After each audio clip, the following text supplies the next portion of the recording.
So you can well imagine कि एक ही साल में हमको कितना अच्छा रिस्पॉन्स मिला है।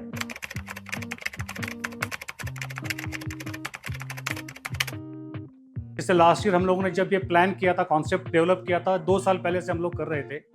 अनफॉर्चुनेटली जिस साल हम लोगों ने प्लान किया उस साल हो नहीं पाया, लेकिन लास्ट ईयर से हम लोग बिल्कुल भिड़ गए और फॉर्चुनेटली हम लोग को 5 टीमें मिल गई and we started with 5 teams and the kind of response we got after that, so we decided to go in for the 7 team. And believe it और नॉट, जब हम लोग 2 टीमों के लिए जा रहे थे तो हमें 2 टीमों का बहुत अच्छा रिस्पॉन्स मिला। I do not know in future कि क्या होने वाला है, but probably in a couple of years more probably we will have even more better teams. We will look at the response this year कि कैसा क्या रहता है और देखेंगे आगे क्या होता है।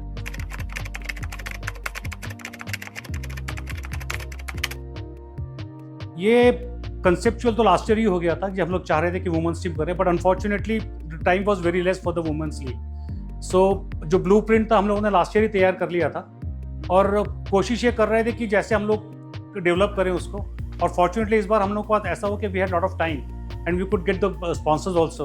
So this is how the women's league came. Actually हुआ ऐसा कि मेंस को तो सब प्रमोट करते हैं, सारी जितनी लीग्स हैं सब में मेन लीग्स तो बहुत होने हैं इंडिया के अंदर, लेकिन वुमेन लीग अगर आप देखोगे तो बहुत कम हो रही है। तो इसीलिए ये हमारे लिए बहुत अच्छा इनिशिएटिव था, एफर्ट्स था, and fortunately for us everything went through. Again the entire brainchild was Yuvraj साहब का था। युवराज साहब was really after all this, and it was his concept initially, again for the T20 league also and again for the women league also. So the all credit goes to him, purely to him.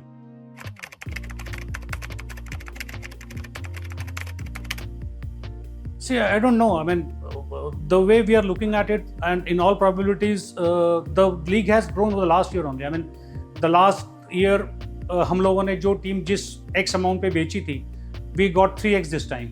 So you can well imagine कि एक ही साल में हमको कितना अच्छा response मिला है। तो आई एम वेरी श्योर कि from next year onwards we will have more people after us to include them in the system, and hopefully will see another 4-5 years maybe we will really go very high. Sir. And the basic idea of this league was to ensure that we have more players from this league participating in the IPL, and which fortunately happened because of the last year's efforts. League इतना अच्छा हुआ था, जो scouts आए हुए थे from different IPL franchises, उन लोगों ने बच्चों को देखा, and as the luck would have been lot of players जो अननोन थे बिल्कुल लास्ट ईयर तक, they become a household name in the India. So this is the way we are conceptualising it, and hopefully यहाँ से will really go high.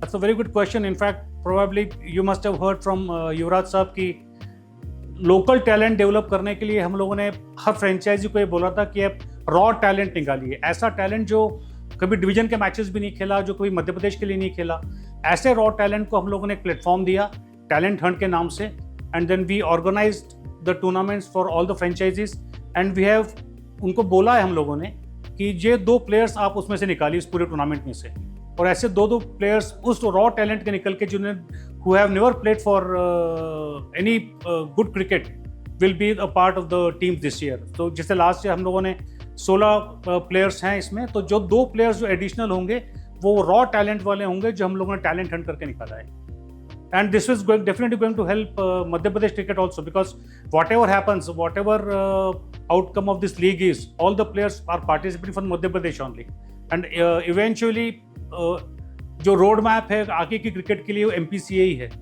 तो ये करके MPCA भी स्पॉट करता है। We are giving them talent, actually we are giving them readymade talent for them, ये trial जैसा हो गया है बेसिकली, तो ये MP क्रिकेट डेफिनेटली बहुत बेनिफिट होगा इससे।